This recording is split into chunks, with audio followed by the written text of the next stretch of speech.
जय हिंद दोस्तों, एक बार फिर से आप सभी का शारदेय सर क्लासेस की ओर से हार्दिक स्वागत और अभिनंदन है। मैं हूं काली शंकर शारदे। आज से हम एक नया सेगमेंट शुरू कर रहे हैं। AIBE की जो 18वीं परीक्षा होने वाली है उसके लिए प्रैक्टिस सेट आज से शुरू किया जा रहा है। AIBE का एग्ज़ाम जो है 29 अक्टूबर को आयोजित किया जाना है। उसके निमित्त जो है आपको प्रैक्टिस सेट यहाँ पे उपलब्ध करवाए जाएंगे। तो आइए शुरू करते हैं। Practice set 1। पहला प्रश्न है,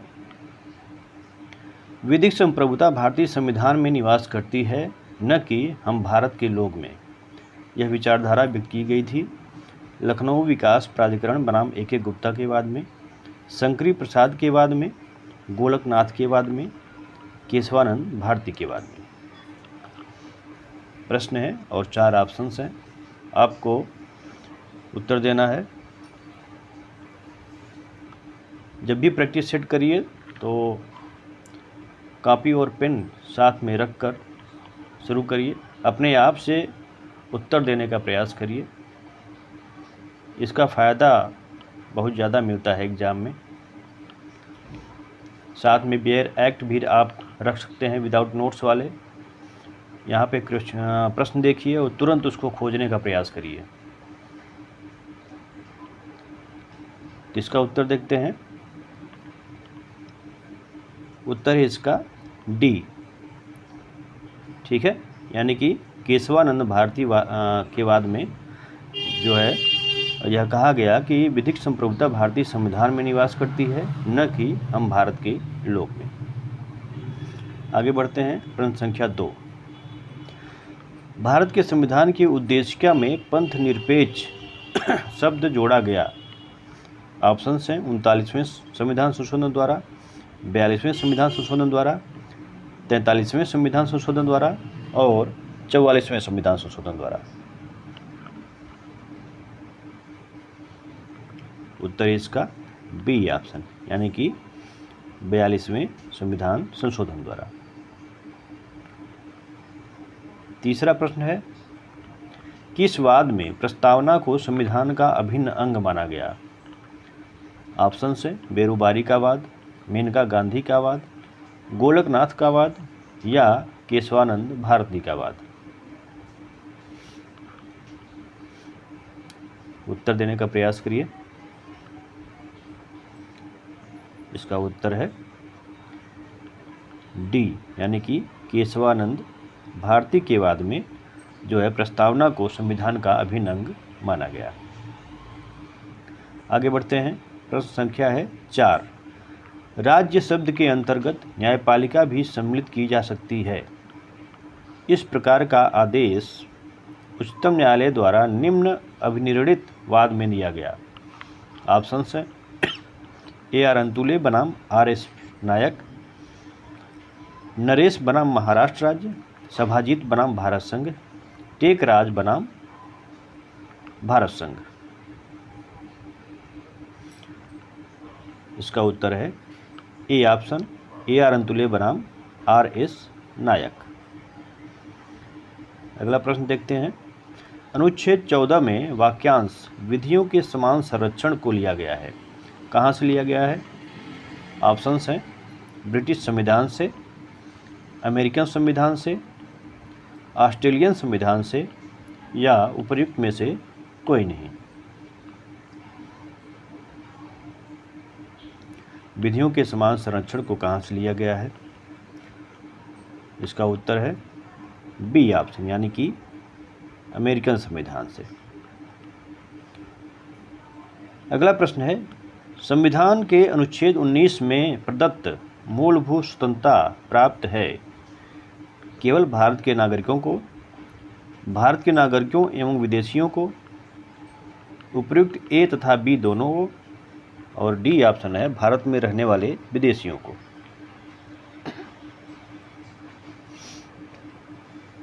उत्तर देखते हैं। इसका उत्तर है ए ऑप्शन, यानी कि भारत के नागरिकों को, केवल भारत के नागरिकों को संविधान के अनुच्छेद 19 में प्रदत्त मूलभूत स्वतंत्रता प्राप्त है। अगला प्रश्न है, प्राधिकार पूर्ण लेख जारी करने की शक्ति निम्न न्यायालय को है। ऑप्शन है कोई भी न्यायालय, जिला न्यायालय, केवल सुप्रीम कोर्ट और हाई कोर्ट।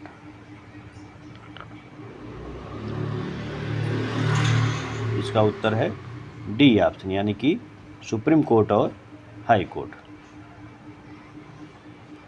अगला प्रश्न, राष्ट्रपति को निम्नलिखित आधार पर महाभियोग की प्रक्रिया द्वारा उसके पद से हटाया जा सकता है। ऑप्शन हैं सिद्ध कदाचार, असमर्थता, संविधान के अतिक्रमण यानी कि उल्लंघन पर, और चौथा ऑप्शन है उपयुक्त सभी।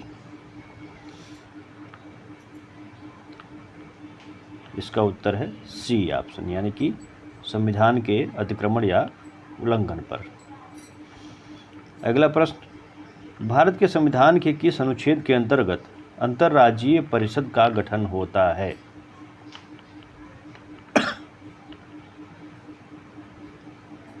ऑप्शन है अनुच्छेद 254, अनुच्छेद 260, अनुच्छेद 263 और अनुच्छेद 267। इसका उत्तर देखते हैं। उत्तर है सी ऑप्शन, यानी कि अनुच्छेद 263। अनुच्छेद 263 के अंतर्गत भारत के संविधान में अंतर्राज्यीय परिषद का गठन होता है। अगला प्रश्न है, संविधान का निम्नलिखित में से कौन सा अनुच्छेद उच्चतम न्यायालय को अभिलेख का न्यायालय घोषित करता है? ऑप्शन है अनुच्छेद 127, अनुच्छेद 129, अनुच्छेद 128 और अनुच्छेद 130।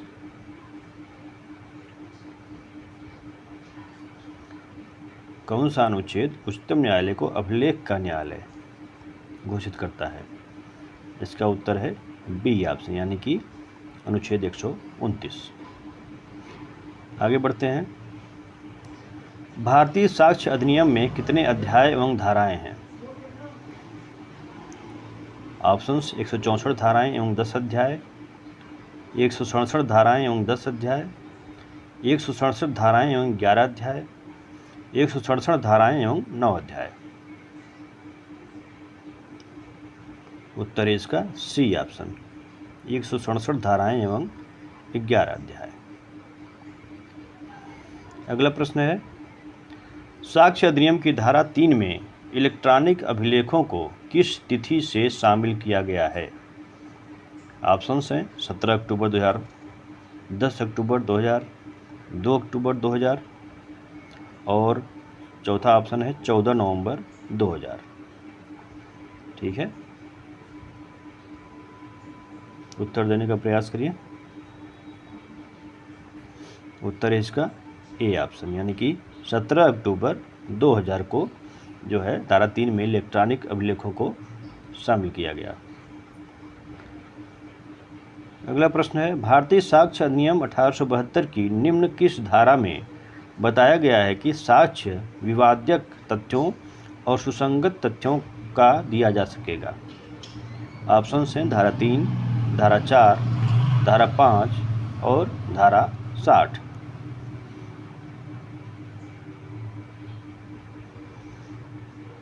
इन सबको तुरंत खोजने का प्रयास करिए बेयर एक्ट में। एग्ज़ाम में भी लगभग यही होता है, जो कि ओपन बुक एग्ज़ाम है, आपको बेयर एक्ट ले जाने की अनुमति वहाँ पे मिलेगी। तो कुशलता इसी में है कि आप कितनी तेज़ी से प्रश्नों को बेयर एक्ट में खोज लेते हैं। वहाँ पे तेज़ी से तभी खोज पाएंगे जब आप पहले से खोजने का अभ्यास किए रहेंगे, नहीं तो समझ में ही नहीं आता कि ये कहाँ से लिया गया है। उत्तर देखते हैं इसका सी ऑप्शन, यानी कि धारा 5।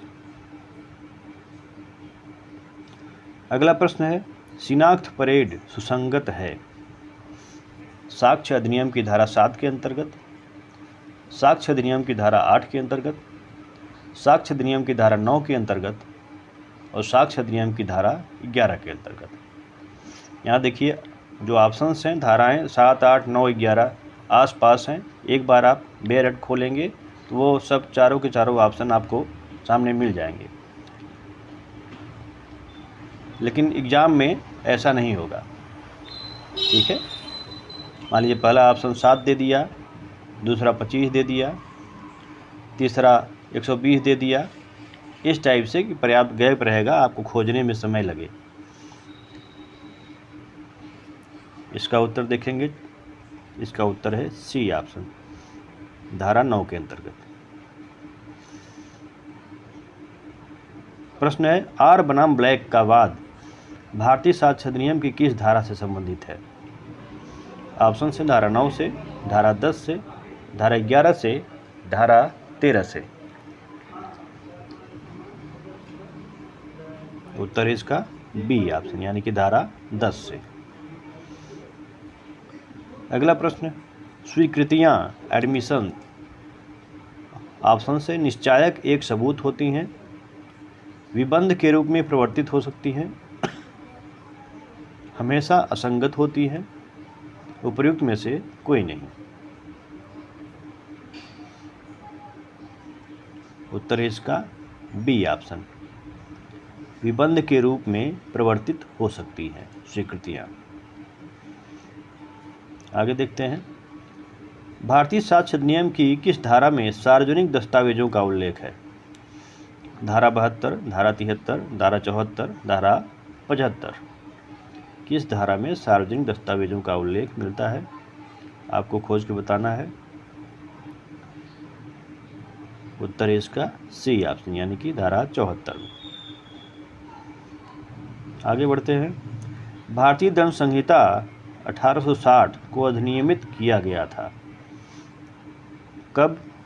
6 अक्टूबर 1860 को, 30 अक्टूबर 1860 को, 5 नवंबर 1860 को, 31 दिसंबर 1860 को।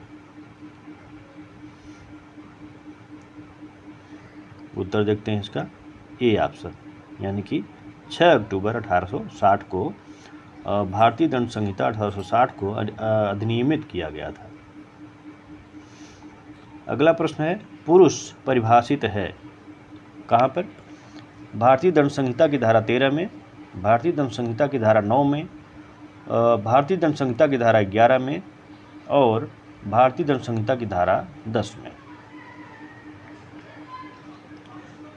ठीक है, उत्तर देखते हैं, इसका उत्तर है डी ऑप्शन यानी कि भारतीय दंड संहिता की धारा 10 में पुरुष को परिभाषित किया गया है। अगला प्रश्न है, अपराधों में वे भी सहायक होते हैं जो केवल खड़े रहते हैं और प्रतीक्षा करते हैं। यह कथन किस वाद में किया गया?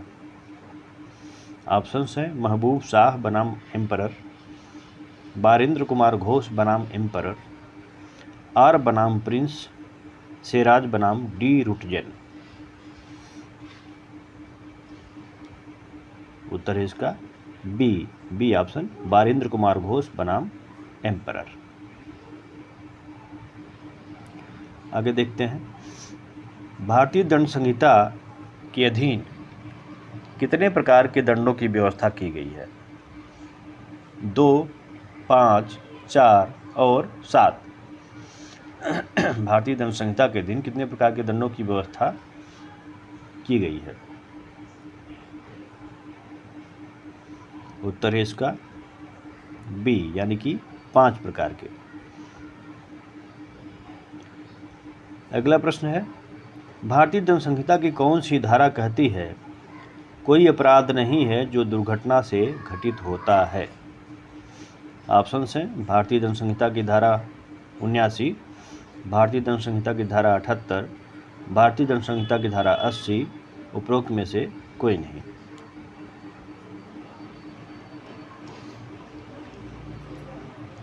उत्तर है इसका सी ऑप्शन यानी कि भारतीय दंड संहिता की धारा 80। आगे बढ़ते हैं, पति और पत्नी के झगड़े में एक डंडे से पत्नी को पीटने का प्रयास करता है। पति और पत्नी के झगड़े में एक डंडे से पत्नी को पीटने का प्रयास करता है जो दुर्घटनावश उसके हाथ में लिए नवजात शिशु पर गिर जाता है और शिशु की तत्काल मृत्यु हो जाती है। पति दोषी है? ऑप्शंस हैं यहाँ पे। हत्या का, हत्या की कोटि में नहीं आने वाले आपराधिक मानववध का, घोर उपहत्या का, सदोष मानववध की कोटि में नहीं आने वाली उपेक्षापूर्ण कार्य द्वारा मृत्यु कारित करने का।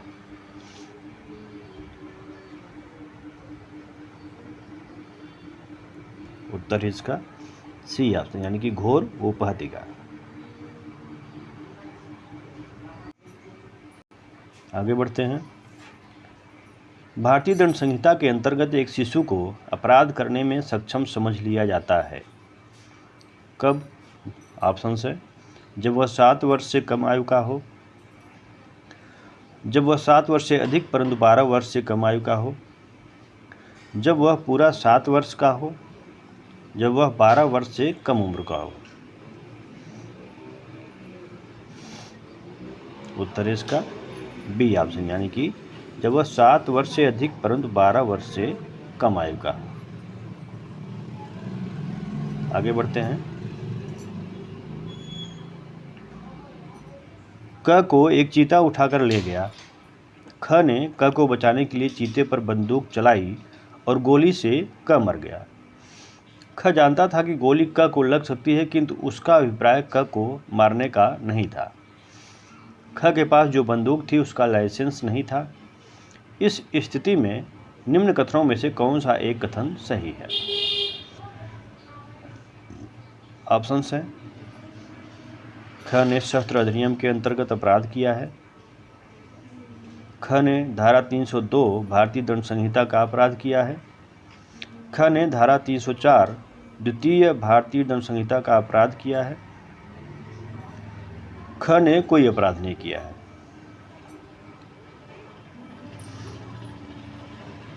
उत्तर है इसका ए ऑप्शन, यानी कि ख ने शस्त्र अधिनियम के अंतर्गत अपराध किया है।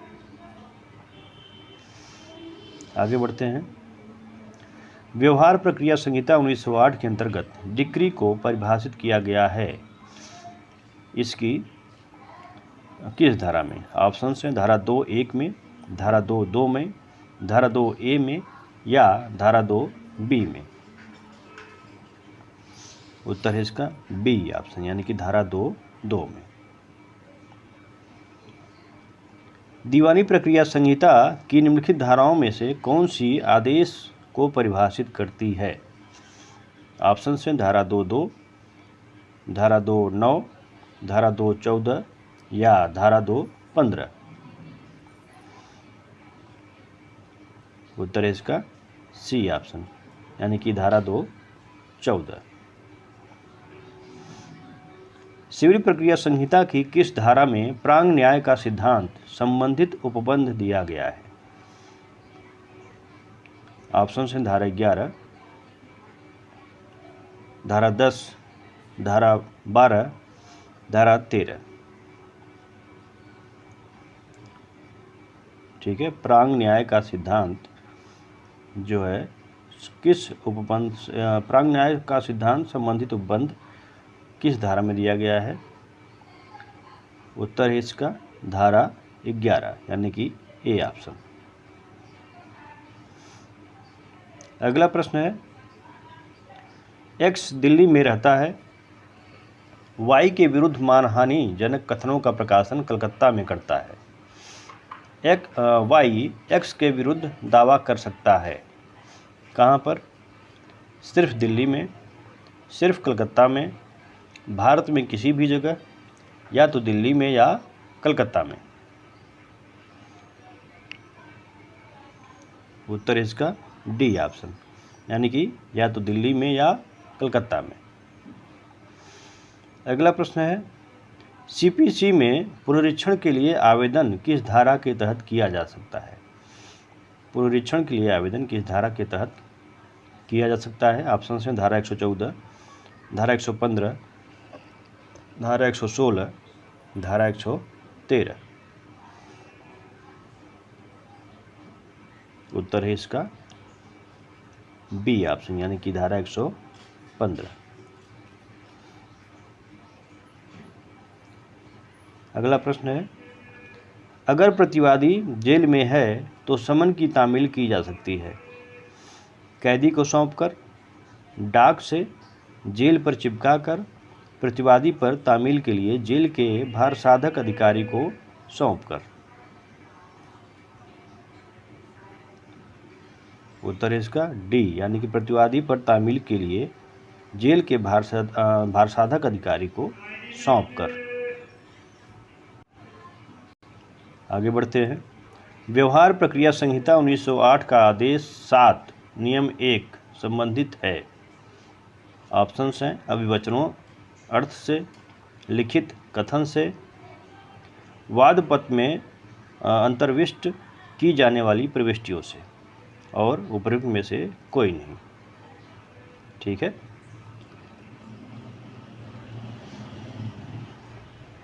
उत्तर है इसका सी ऑप्शन, यानी कि वाद पत्र में अंतर्विष्ट की जाने वाली प्रविष्टियों से। अगला प्रश्न, सीपीसी का आदेश 12 नियम 8 संबंधित है।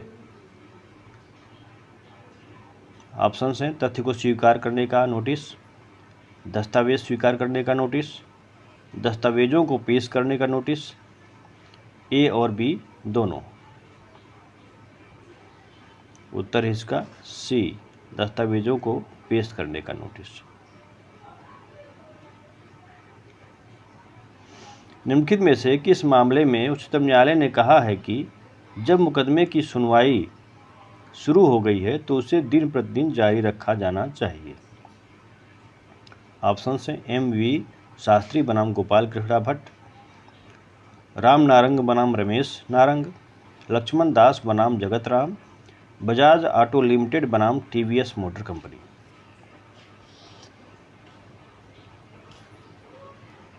उत्तर इसका डी ऑप्शन, यानी कि बजाज ऑटो लिमिटेड बनाम टीवीएस मोटर कंपनी।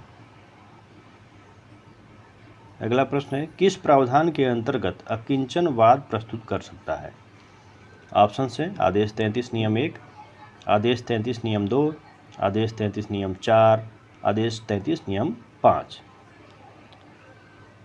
इतने आसान ऑप्शंस आपको परीक्षा में नहीं मिलेंगे, इतना मान के चलिए। उत्तर है इसका ए ऑप्शन, यानी कि आदेश 33 नियम 1। अगला प्रश्न है, जमानती अपराध कौन से हैं। ए ऑप्शन है दंड प्रक्रिया संहिता की प्रथम अनुसूची में जिनमें जमानती अपराध का उल्लेख किया गया है। बी, सभी समन्स विचारण के प्रकरण। सी, सभी असंज्ञेय अपराध के प्रकरण। और डी, सभी प्रकरण जो सत्र न्यायालय द्वारा विचारणीय नहीं है। उत्तर है इसका ए, यानी कि दंड प्रक्रिया संहिता की प्रथम अनुसूची में जिनमें जमानती अपराध का उल्लेख किया गया है। दंड प्रक्रिया संहिता की धारा 2H परिभाषित करती है पद, कौन सा पद, अन्वेषण, आरोप, जांच, अपराध। उत्तर है इसका ए ऑप्शन, यानी कि अन्वेषण। अगला प्रश्न है, दंड प्रक्रिया संहिता की निम्न किस धारा के अंतर्गत पुलिस अभियुक्त को बिना वारंट के गिरफ्तार कर सकती है। धारा 37, धारा 40, धारा 42, धारा 41। किस धारा के अंतर्गत पुलिस अभियुक्त को बिना वारंट के गिरफ्तार कर सकती है। ऑप्शन है आपके सामने।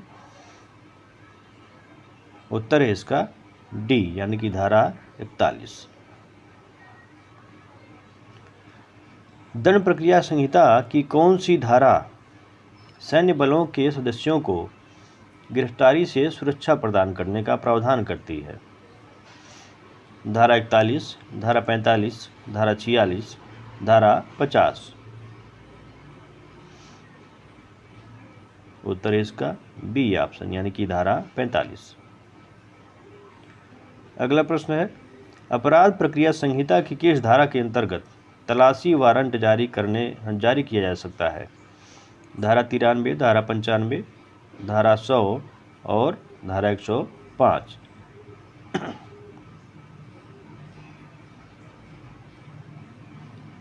उत्तर है इसका ए ऑप्शन, यानी कि धारा 93।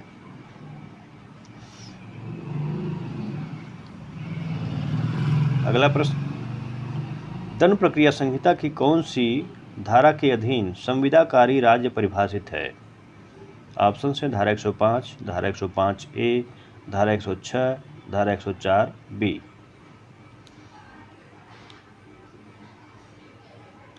उत्तर इसका सी ऑप्शन, यानी कि धारा 106 के तहत जो है संविदाकारी राज्य परिभाषित है। सॉरी 41 का उत्तर जो है बी होगा। धारा 105A के तहत संविदाकारी राज्य परिभाषित है। आगे बढ़ते हैं। दंड प्रक्रिया संहिता की धारा 154 के अधीन प्रथम सूचना रिपोर्ट दी जा सकती है। ऑप्शंस हैं केवल अजमानती एवं संज्ञेय अपराध किए जाने के संबंध में, किसी भी अपराध के संबंध में, केवल संज्ञेय अपराध के संबंध में, केवल लिखित में। उत्तर देखते हैं इसका सी ऑप्शन, यानी कि केवल संज्ञेय अपराध के संबंध में। अगला प्रश्न है, एक मजिस्ट्रेट मृत्यु समीक्षा करने के लिए दंड प्रक्रिया संहिता के किस प्रावधान के अंतर्गत सशक्त है? ऑप्शन हैं धारा 174(2), धारा 174(3), धारा 174(4), धारा 174(5। उत्तर इसका सी ऑप्शन, यानी कि धारा 174(4) के तहत। दंड प्रक्रिया संहिता 1973 की धारा 195 क्लॉज 3 के अंतर्गत न्यायालय शब्दावली में सम्मिलित है। ऑप्शंस है केवल सिविल न्यायालय, केवल आपराधिक न्यायालय, केवल राजस्व न्यायालय, सभी सिविल आपराधिक व राजस्व न्यायालय। उत्तर है इसका डी, यानी कि सभी सिविल आपराधिक व राजस्व न्यायालय। अगला प्रश्न है, दंड प्रक्रिया संहिता की किन धाराओं में वारंट मामलों के विचारण की प्रक्रिया दी हुई है? ऑप्शंस धारा 238 से 250 तक, धारा 251 से 259 तक, धारा 260 से 265 तक, धारा 225 से 237 तक।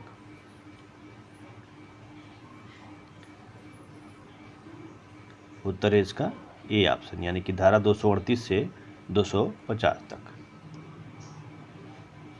अगला प्रश्न है, दोहरे परिसंकट के विरुद्ध संरक्षण को दंड प्रक्रिया संहिता की किस धारा में समाविष्ट किया गया है?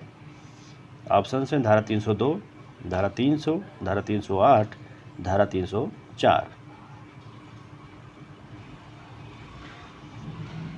उत्तर है इसका बी ऑप्शन, यानी कि धारा 300। अगला प्रश्न है, मृत्युदंड की पुष्टि किए जाने में उच्च न्यायालय के कम से कम कितने न्यायाधीशों के हस्ताक्षर की आवश्यकता होती है? ऑप्शन है 1, 2, 3 और 5। उत्तर इसका बी ऑप्शन, यानी कि 2 न्यायाधीशों के हस्ताक्षर की आवश्यकता होती है। दंड प्रक्रिया संहिता की कौन सी धारा के अधीन एक पुलिस अधिकारी किसी अभियुक्त को अजमानतीय वाद में जमानत पर रिहा कर सकता है? ऑप्शन है धारा 336, धारा 337, धारा 436 और धारा 437।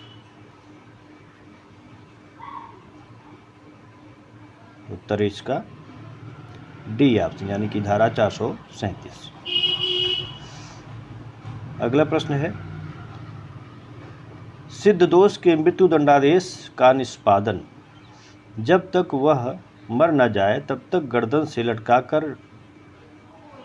करने का ढंग दंड प्रक्रिया संहिता 1973 के किस उपबंध के अंतर्गत विहित है? ऑप्शन है धारा 413, संहिता की द्वितीय अनुसूची का प्रारूप संख्या 42, धारा 416 और धारा 414। उत्तर है इसका बी ऑप्शन, यानी कि संहिता की द्वितीय अनुसूची का प्रारूप संख्या 42। अगला है वरिष्ठ वकील पदनाम किस धारा के तहत प्रदान किया गया है? वकील अधिनियम 1961 की धारा 16, वकील अधिनियम 1961 की धारा 26, वकील अधिनियम 1961 की धारा 6, वकील अधिनियम 1961 की धारा 15। वरिष्ठ वकील पदनाम किस धारा के तहत प्रदान किया गया है? उत्तर है इसका ए ऑप्शन, यानी कि वकील अधिनियम 1961 की धारा 16 के तहत।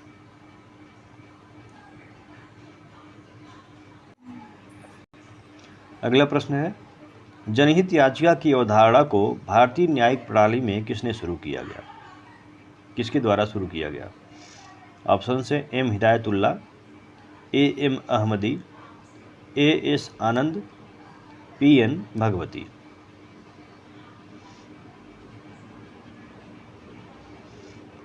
उत्तर इसका डी ऑप्शन, यानी कि पी एन भगवती।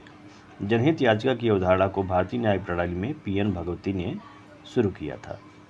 तो ये थे AIBE की 18वीं परीक्षा से संबंधित कुछ प्रश्न।